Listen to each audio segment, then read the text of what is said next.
बिस्मिल्लाहिर्रहमानिर्रहीम, अस्सलाम वालेकुम। वेलकम बैक टीचर्स उर्दू की क्लास में खुशामदीद। आज हम क्या एक्टिविटी करेंगे? आज हम हरूफ तहजी वाव से बनने वाले कुछ अरकान साजी और अल्फाज की प्रैक्टिस करेंगे और हम नए अल्फाज सीखेंगे। तो टीचर्स, आज के हरूफ तहजी के अल्फाजों का जखीरा आपके पास मौजूद होना चाहिए। कुछ अल्फाज तो किताब में दिए गए हैं आवाज़ों की पहचान करवाने के लिए, बाकी आपने बच्चों का कॉन्सेप्ट और उनकी वोकैबुलरी खुद बिल्ड करनी है और उसके ऊपर आपने एफर्ट करनी है। तो आपने आज जो इंस्ट्रक्शंस कर देनी है बच्चों को लेसन को शुरू करने से पहले, वो स्क्रीन पे आपके सामने मौजूद है। वीडियो को पॉज करके ये एक्टिविटीज बच्चों से करवा लीजिए।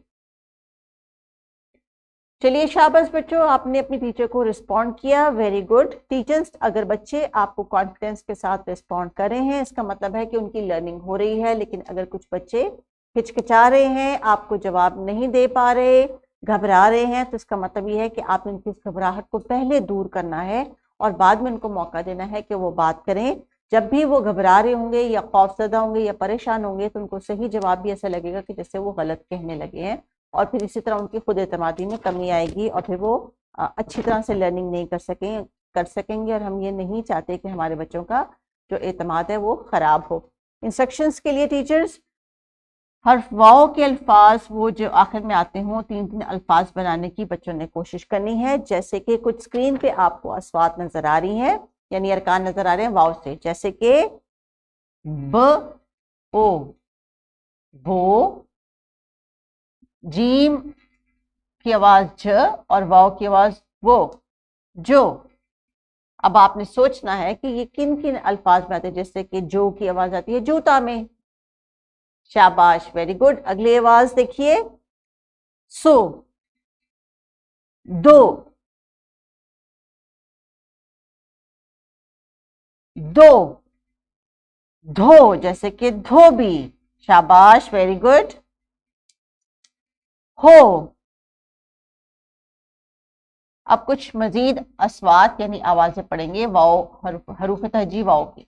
ओ, बो, पो, तो, टो, तो, जो, चो, हु, हु, दो, डो, जो, रो, रो, जो, जो, सो, शो, सु, जू, तू, जू, ऊ, वू,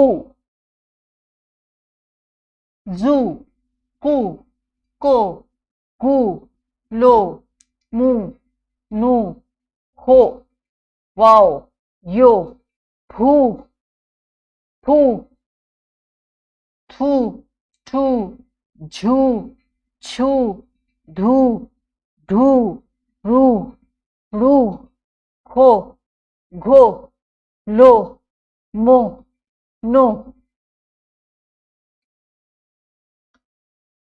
हमेशा की तरह टीचर्स, ये अस्वात हैं। अस्वात को आपने बारी बारी और एक एक दो दो करके प्रैक्टिस करना है।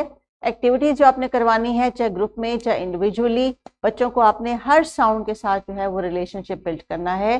और जब वो साउंड बोलेंगे, जारी बात है, अगर वो धो बोलेंगे तो उनको धोबी जहन में आएगा या धोना जहन में आएगा या धोता जहन में आएगा। आपने इसी तरह बच्चों से कहना है कि आवाज को सुन के उससे उस आवाज के मुताबिक कोई लफ्ज उनके जहन में आ रहा है तो वो बोलें। जैसे कि जू की आवाज जो है वो वुजू में सुनाई देती है। इसी तरह जब बच्चे आवाज सुनेंगे तो मजीद अल्फाज जो हैं वो खुद से भी बनाएंगे और फिर रीडिंग करते हुए उनको आसानी हो जाएगी। तो आपने टीचर्स बच्चों की तलफ़ुज़ का, उनकी अदायगी का ख्याल रखना है और इसी पे उनको कोशिश करनी है कि वो मजीद एक्टिविटीज आपके साथ करें। अभी आपने इनको जो दो हरफी अरकान है उनकी ड्रिल करवानी है, बार बार रीड करवानी है। 2 या 3 लेसन्स ले लीजिए ताकि हर बच्चा जो है वो मुख्तलिफ आवाज जो कंफ्यूज करती है उसकी कंफ्यूजन भी दूर हो जाए। प्रैक्टिस के लिए आपने टीचर्स जो इंस्ट्रक्शन दी गई हैं उनको फॉलो करना है। कुछ इंस्ट्रक्शंस लेसन में मैंने आपको दे दी, आप अपनी क्लास के मुताबिक बेहतर डिसीजन ले सकते हैं। और वर्कशीट जो आपको दी गई है डिस्क्रिप्शन बॉक्स में, वो हेल्प आउट करेगी बच्चों को क्लास में भी और पेरेंट्स को घर में भी इस एक्टिविटी को रिपीट करवा ले। तो टीचर्स, आज इन्होंने 2 हरफी अल्फाज की प्रैक्टिस की है। मजीद हम अल्फाज की प्रैक्टिस करेंगे नेक्स्ट लेसन में। अपना ख्याल रखिए। अल्लाह हाफ़िज़।